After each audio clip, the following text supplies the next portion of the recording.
Chapter 35.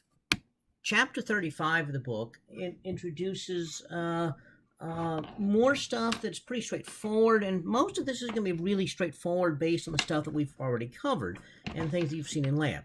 One thing that's a little bit different here is Huygens Principle, and that's actually where the book starts, Chapter 35. Huygens Principle, you remember when we first started talking about light, there were a couple of different ideas about what light was. Isaac Newton thought light was a particle, and Christian Huygens thought of light as a wave. A lot of people forgot about Huygens' work until Maxwell came along, and Maxwell showed that light, in fact, is wave-like. And so now we start thinking back to Huygens. Now, the way Huygens thought about this, he thought about water waves. That you have a water wave, you drop something, a pebble into a pond, and the waves expand outward from that point. And he got to thinking about it and said, what's happening is you get the water oscillating up and down, and so the water oscillating up and down here is doing the same thing as the water oscillating up and down here and here and here. And he starts thinking about waves. We have a wave like this. If we mix it with another wave, peak to peak and trough to trough, you intensify the wave. But if you have a wave that is like that, where peak matches trough, trough matches peak, the two tend to cancel each other. And so he looked at this and said, well, in places where the waves of travel equal distance, then the peaks are lining up. But where the waves, one wave travels a little further than others, then you have a situation like that. And so that's going to be this destructive case. In fact, we call this interference, where waves can interfere with one another to either make a wave that's bigger or smaller. So this we call constructive interference. So constructive interference. And this is destructive interference.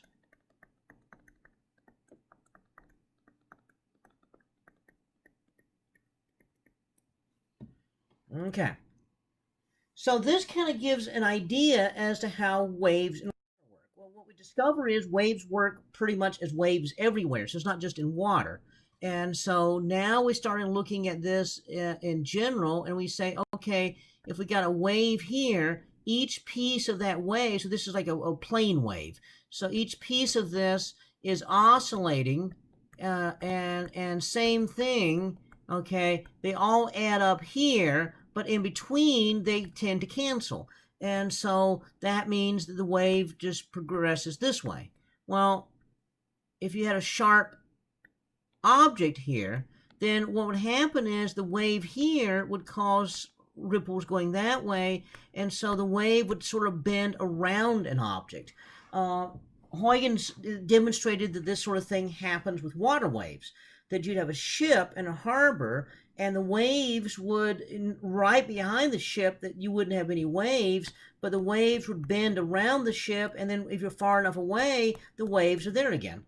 And he realized that light could do the same thing. This would explain, for example, how the moon can pass directly, and the moon can actually have sunlight, around it. It would also explain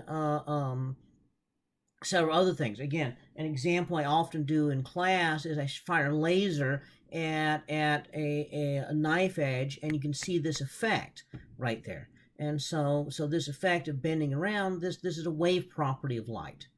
And so this is the Huygens principle, that you can treat this as waves. And so he worked out this, that light was moving around, and again, like I said before, it was going like this, and then each little piece of this didn't travel as far. In other words, if this material down here, if this is like some index refraction here, different index refraction here, okay, we know the index refraction from our studies before is related to the speed of light over the velocity.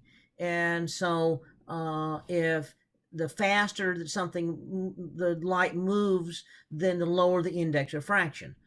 So if we assume that N2 is bigger than N1, that means the speed of light speed of light in 2 is less than the speed of light in medium 1. So what happens is the light's going this way, but in here it's not going as far, and then it's not going as far, okay, and then up here, and then it's not going as far here, but up here.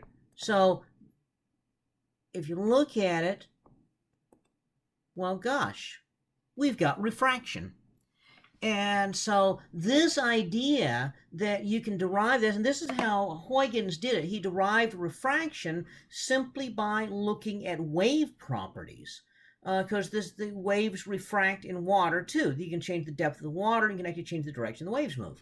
And so this Huygens principle became fundamental, and so, but people didn't really think much about it until along comes Isaac Newton.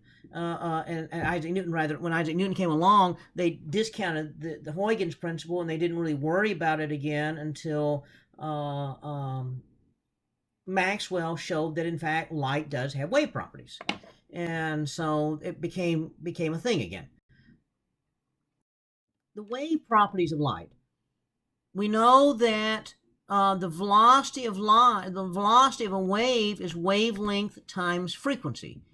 Okay, so as light is oscillating up and down at a certain frequency, but if it changes speed, so as light moves into another material, so here it is in index of fraction 1, index of fraction 2.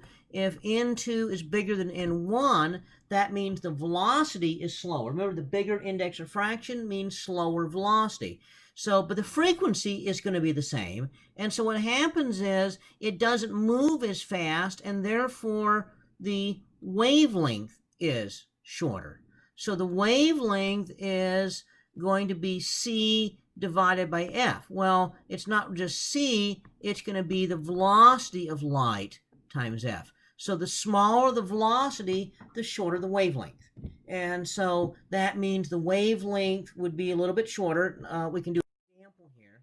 Let's consider water.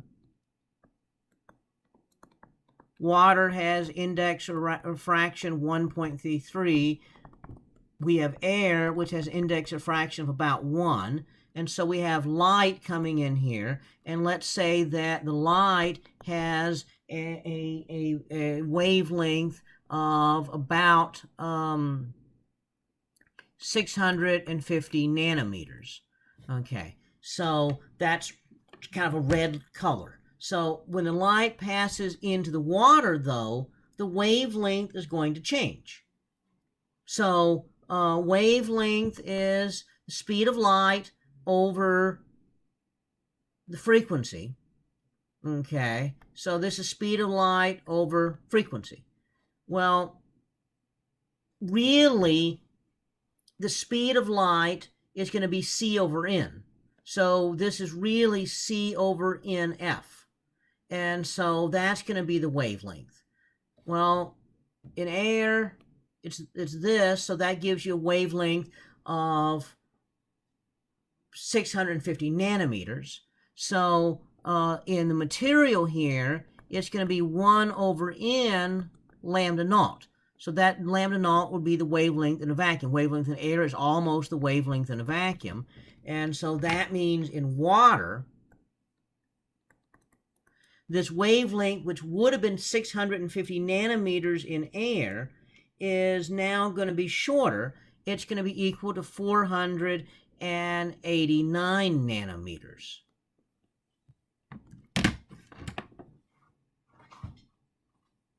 So that changes the wavelength once it goes into the water. Now, in air, you can see light that's 400 to 700 nanometers. Underwater, it's the frequency that carries the energy, and so you actually see a different wavelength range underwater. And that's an interesting property that happens in a material, but that's sort of beyond the level of this class. And so, but this is an introduction to Huygens Principle and light and wave nature of light. And the idea of interference we're going to get back to in our next discussion.